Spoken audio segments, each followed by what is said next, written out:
Hello বন্ধুরা, আজকে আবারও নিয়ে চলে আসলাম আরেকটি নতুন ভিডিও। আজকে নিয়ে আসলাম যে আপনারা রিচ বা ভিউজ কীভাবে বাড়াবে।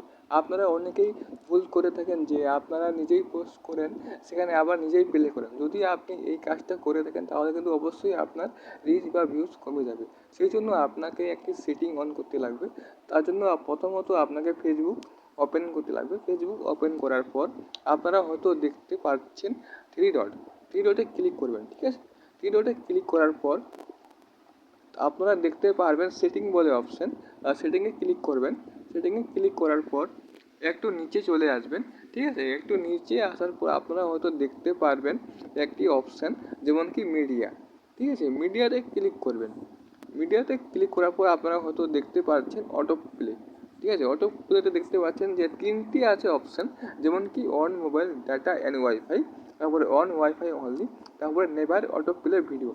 যদি আপনার মোবাইলে on mobile data and wifi করা থাকে তাহলে অবশ্যই আপনারা নেভার অটো প্লে ভিডিও করে নেবেন, ঠিক আছে। যদি আপনি এইটা করে নেন তাহলে কিন্তু আপনারা অবশ্যই